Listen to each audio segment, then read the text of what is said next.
ناگت خونگی با طعمی فوق‌العاده. سلام دلفودی‌های عزیز. امروز آموزش یه ناگت فوق‌العاده خوشمزه و آسون رو براتون در نظر گرفتم. بریم با همین آموزش خوب رو ببینیم. برای تهیه این ناگت نیاز دارم به نیم کیلو گوشت مرغ که مخلوط ران و گوشت سینه هستش. اونا رو میکس کردم و ریختم داخل چرخ گوشت و چرخ کردم. 100 گرم پنیر پیتزا، به میزان لازم پرک سوخاری، یک مقدار درشت‌تر از پودر سوخاری هستش. 2 قاشق غذاخوری سس خردل، 5 حبه سیر که اونا رو رنده کردم، 1 پیاز متوسط که رنده کردم، 1 مقدار آبشو گرفتم، نیاز نیست کامل آبشو خشک کنیم، 1 قاشق چایخوری فلفل قرمز و 1 مقدار نمک. در ابتدا تمام مواد به غیر از پرک سوخاری رو با هم دیگه قاطی میکنم. میتونین از سس خردل خونگی و یا سس خردل کارخونه‌ای استفاده کنین، تفاوتی نمیکنه. اگر دوست داشته باشین آموزش سس خردل رو براتون میذارم که چطوری توی خونه به راحتی اونو تهیه کنیم. بعد از اینکه مواد رو روی گوشت ریختم به خوبی ورز میدم تا مواد با هم دیگه ترکیب بشن.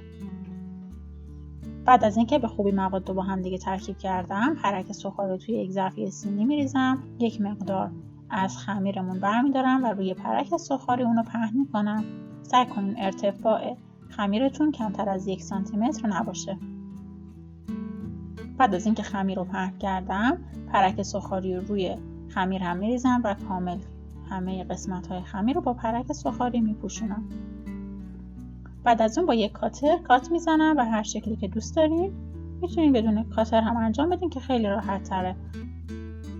دوباره مواد رو توی پرک میغلطونم که کناره هاشم پرک سوخاری بپوشونه و همه خمیر رو به این شکل آماده میکنم.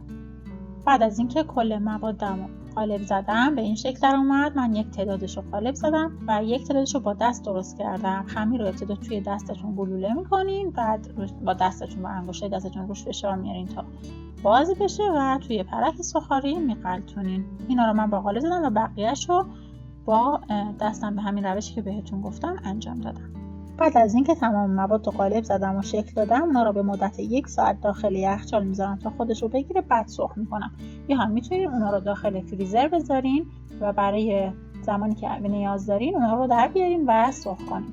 امیدوارم که این آموزش مورد استفادهتون قرار بگیره. این ناگت‌های خوشمزه رو تهیه کنین و در مراسمتون ازش استفاده کنین. یادتون نره با لایک و کامنت ما رو حمایت کنین. خدا نگهدار.